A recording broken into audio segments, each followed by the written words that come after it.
Hello everybody, it's George from Ireland. Here I am in one of the United Kingdom's most unprepossessing towns. Can anyone guess where it is? It's rather unremarkable. I mean, although some quite impressive things have been done here or people have come from here, the town itself is unlovely. I think you might agree. It's not actually hideous, but methinks I could go so far as to say it's unbeautiful. So I'll narrow it down for you. We're in Berkshire and we're a few miles from the River Thames.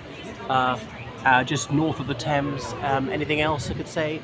Buckinghamshire is just a few miles yonder. Anyone guess? Anyone guess? Okay, it's Slough. First known to English literature as Slough of Despond in John Bunyan's Pilgrim's Progress way back in the 17th century.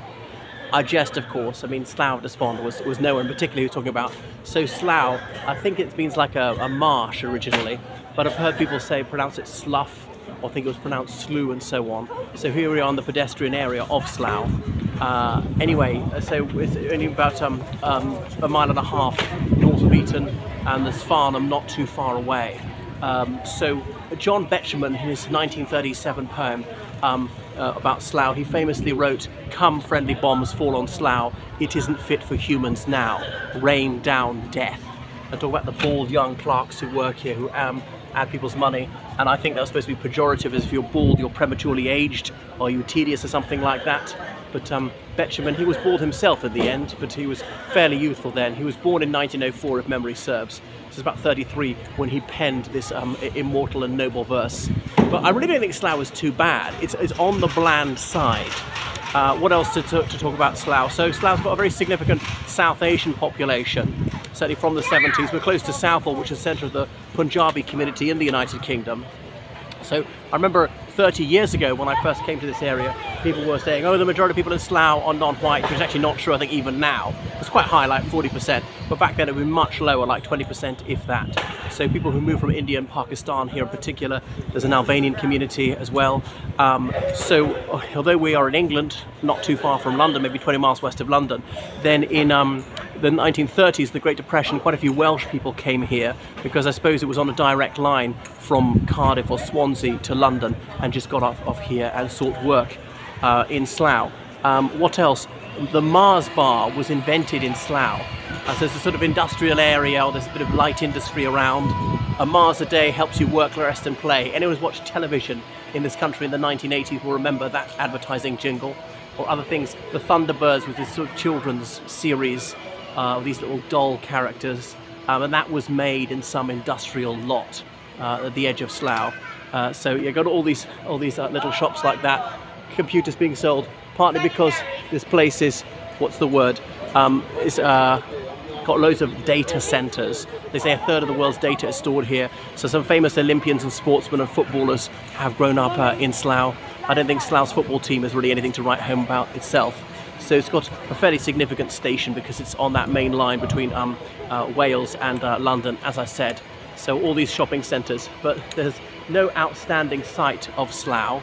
There are not many gorgeous buildings or an art gallery, a few parks like Herschel Park. There's Salt Hill, which is very historic, which goes back to prehistoric times, possibly a burial mound. And the boys of Eton used to go there every summer. It was going from the 16th century right through to about 1842, and gathering there and walking up this hill and having salt sprinkled on them. I mean, the origins of this seem to be lost in the mists of time. What else could I say about Slough? So I remember coming here as a schoolboy, going to the cinema sometimes, and with two of my friends from my house, boys in my block, and watching what is thought to be Paul Verhoeven's worst ever film. Is that Dutch director who'd had success with Sliver and stuff like that, when he produced Showgirls, starring this blonde young lady who'd been in Saved by the Bell, this sort of high school series. But I mean, it appealed to schoolboys for reasons you might guess, but the actual plot and acting was thought to be atrocious. So he was panned by that. It wasn't quite the end of his film directorial career. So what else could I tell you about Slough? That's it, really. There's nothing outstanding about it. It's got a Wetherspoon, so it really is a civilized place. There's a notable Romanian community here, and it really boomed after about 2007 due to immigration. A lot more people moving here. Remember, there's being a BBC item on the news about beds in sheds, people rebuilding their wooden garden sheds in brick and trying to rent out the rooms, and Slough Council was playing catch up tearing them down. And as for political representation, the town was disgraced by this bigot called Fenner Brockway, a socialist parliamentarian and anti-imperialist who did so much to immiserate the world, advance genocide and tyranny all over the globe by advocating for the dissolution of the British Empire. Unfortunately lived to the age of almost 100. He wrote, what was it, 98 Not Out, when he was still 98. And advocating for betraying Northern Ireland, forcing those people out of the UK and into the Republic of Ireland, and so on. Writing a book about it, Bombs in Hyde Park. So that's him, even though he's born in Calcutta, India. And then it was happily under Conservative control, was certainly the parliamentary seat in the 80s up until 1997, and then it's won by Labour. And was it Lorna Fitzsimons had it? And I can't remember the chap who's there at the moment. He's a turban-wearing Sikh man. It's actually quite a safe Labour seat these days. So probably that is enough about Slough. What do you think? And much of it is very ordinary, just those stone brick houses, things going back into the early 19th century, and there's really nothing other than that, nothing particularly older than that, nothing unusually attractive or interesting, but it's not horrid. It has everything you might wish. Upton Park Hospital, you know, if you are indisposed. So that is Slough. So, I mean, I think you probably safely give it a miss. But it's certainly not the worst place you could live, and it's in striking distance of lovely places like, you know, Windsor Great Park or the Cotswolds and so forth. So very close to Heathrow Airport, a lot of the Heathrow Airport workers used to live here, and I think the large South Asian community, partly because people landed at Heathrow Airport and it's one of the closest places where they could find affordable accommodation, a bit of chain migration going on. One of my friends from interior Sindh in Pakistan, and his sister lived here, and he came from a rather small village, and I thought, my goodness, it must have been quite a jarring contrast for her to move here.